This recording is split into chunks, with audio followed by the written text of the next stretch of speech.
विद्यार्थी मित्रों standard 9 subject English unit 10 ecology for peace शांति માટે પર્યાવરણ પાર્ટ 2 વિશે વિદ્યાર્થી મિત્રો આપણે અભ્યાસ કરીશું.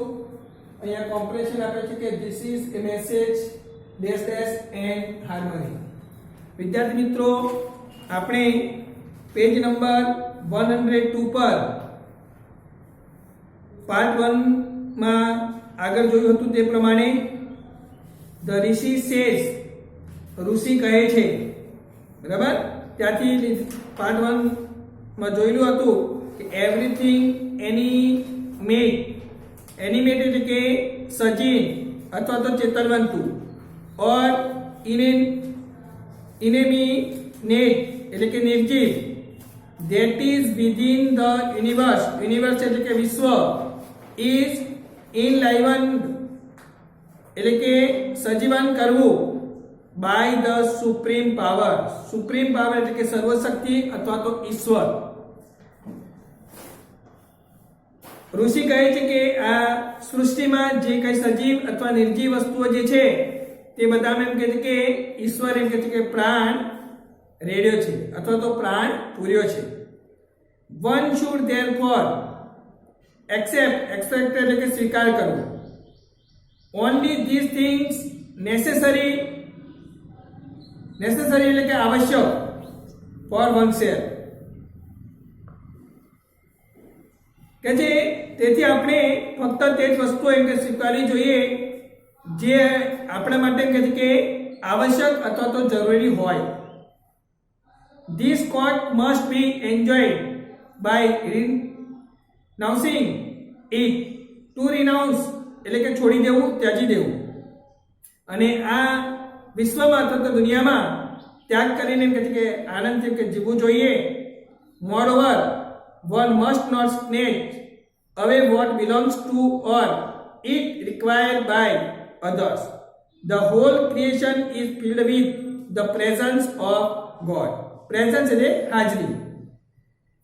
ઉપરાંત એમ કહે છે કે જે કંઈ બીજાનું છે અથવા બીજાની જે જરૂરિયાત છે તે આપણે કે છીનવી લેવું ન જોઈએ. આ આખી એ સૃષ્ટિમાં ઈશ્વર એમ કહે છે કે વસે છે અથવા તો રહે છે. ગોડનો સિમિલર વર્ડ લોર્ડ. તો વિદ્યાર્થી મિત્રો આપણે આટલા સુધી પાર્ટ 1 ની અંદર જોયું હતું. હવે પાર્ટ 2 ની અંદર this is A message against the એનિમલિસ્ટિક એટલે કે પ્રાણી સહજ, ગ્રીડ એટલે લોભ ઓફ હ્યુમન બીંગ્સ. આ મનુષ્યને કે પ્રાણી સહજ લોભ વિરુદ્ધ કેમ કે એક સંદેશો છે. We should not like a vulture એટલે ગીધ keep others away from having what we actually don't need. હવે કે આપણે એક ગીધની જેમ જેની એમ કે આપણને ખરેખર જરૂરિયાત છે એટલે કે જરૂરિયાત ન હોય તેવી વસ્તુઓથી એમ કે બીજાને વંચિત એમ કે રાખવા જોઈએ નહીં. ગાંધીજી ઓલ્સો સેડ ગાંધીજી પણ એમ કે કહેતા there is enough on this earth for everybody's need but not sufficient for one's greed. sufficient એટલે પૂરતું અને greed એટલે કે લોભ. એટલે કે ગાંધીજી પણ કહેતા કે આ પૃથ્વી પર દરેકની જરૂરિયાત માટે કે પૂરતા પ્રમાણમાં છે પરંતુ એમ કે લોભ માટે એમ કે તે પૂરતો નથી. એઝ ધ ક્રાઉન એટલે વિદ્યાર્થી મિત્રો અહીંયા તાજ અથવા તો સર્વોચ્ચ of creation man must protect and not exploit એટલે કે ઉપયોગ કરવો એટલે કે ઉપયોગમાં લેવું અધર એનિમલ્સ. અહીંયા કહે છે કે એક સર્વોચ્ચ સર્જન તરીકે માણસ એમ કહે છે કે બીજા પ્રાણીઓનો પણ એમ કહે છે કે ઉપયોગ કરીને તેમને એમ કહે છે કે ખાવા ન જોઈએ. It man stopped destroying animals trees or other aspect એટલે કે પાસું of nature our world would become less violent એટલે કે હિંસક and thus a peaceful abode એટલે કે રહેઠાણ અથવા તો ઘર ફોર ઓલ. હવે શું કે છે? પરંતુ કે તેમનું જે રક્ષણ જે છે એ કરવું જોઈએ. જો માણસ જે છે એ પ્રાણીઓ, વૃક્ષો અને કે પ્રકૃતિની જે બીજી વસ્તુઓનો નાશ કરવાનો કે બંધ કરે તો આ જગત અથવા વિશ્વ એમ કે થોડું ઓછું હિંસક બનશે અને પરિણામે બધા માટે એમ કે એક રહેવા માટેની જગ્યા શાંત બનશે કે છે.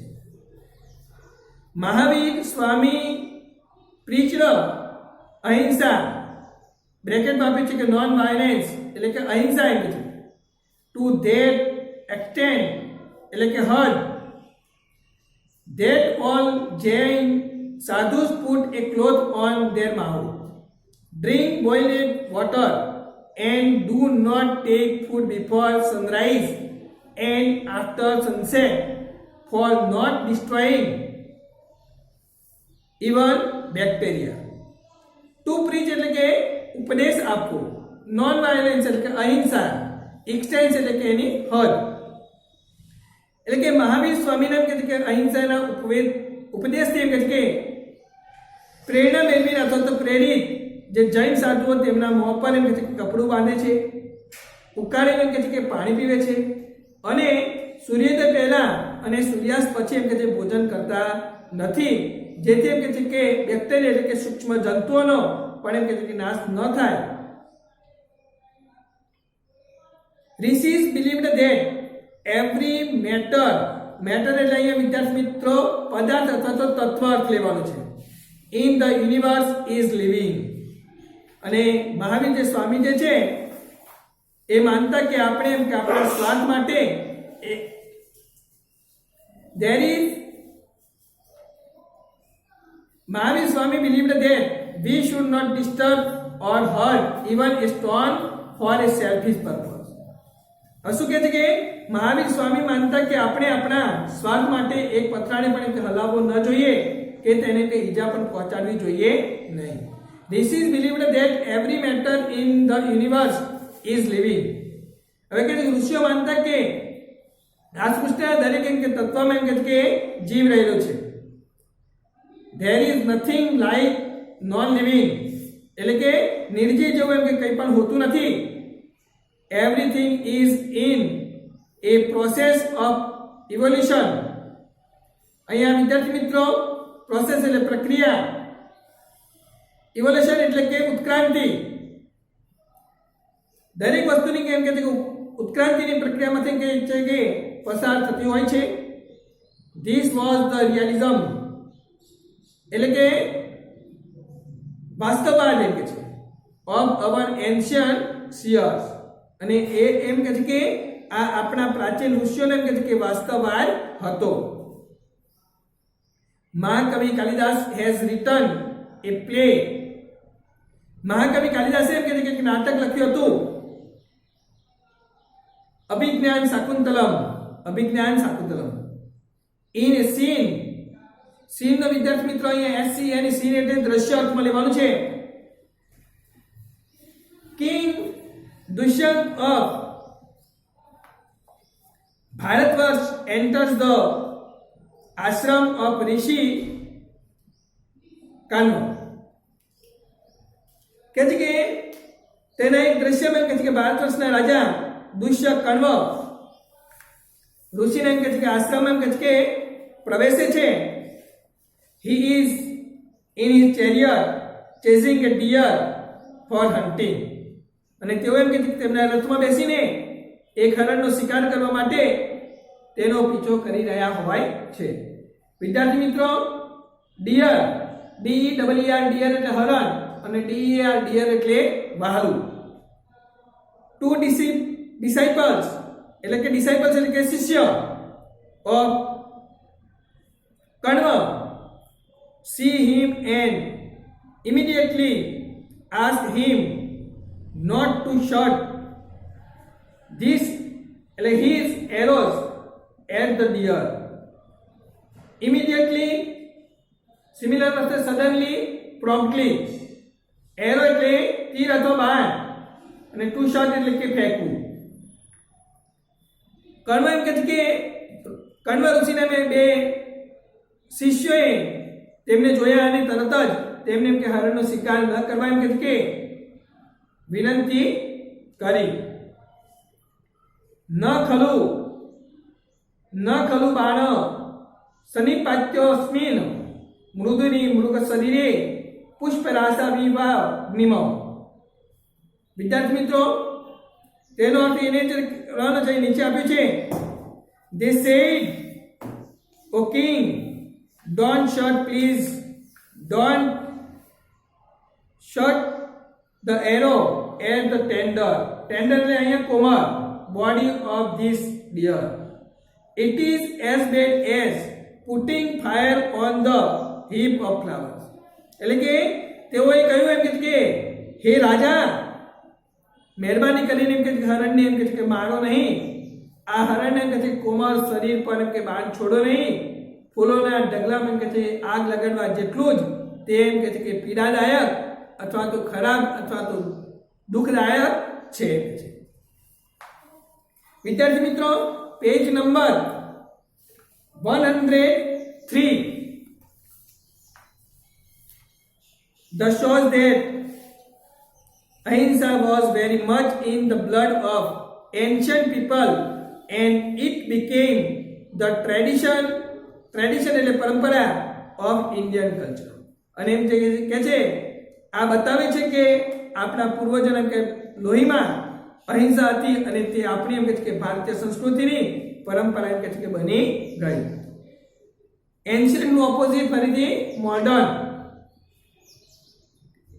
Our culture has given us a heart as big as this earth. આપણી સંસ્કૃતિ એમ કે આપણું હૃદય પૃથ્વી જેટલું જ એમ કે મોટું બનાવ્યું છે અથવા તો વિશાળ બનાવ્યું છે. We have a global heart. ને આપણું હૃદય એમ કે ગ્લોબલ એટલે કે વૈશ્વિક, એટલે કે આપણું હૃદય વૈશ્વિક છે. Ancient wisdom teaches the world a true philosophy of universal peace and harmony. Philosophy એટલે કે તત્વજ્ઞાન અને harmony એટલે કે સુમેળ.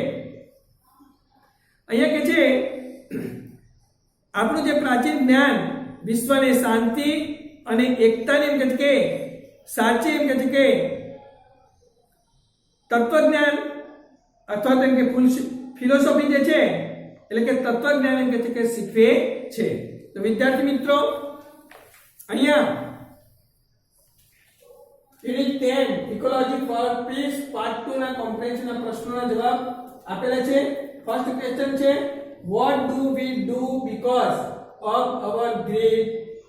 તો our greed keeps others away from having what we do not need. Second, what did Gandhiji say? વિદ્યાર્થી મિત્રો, અહીંયા did આપેલું છે એટલે સેનો અહીં થઈ જશે said.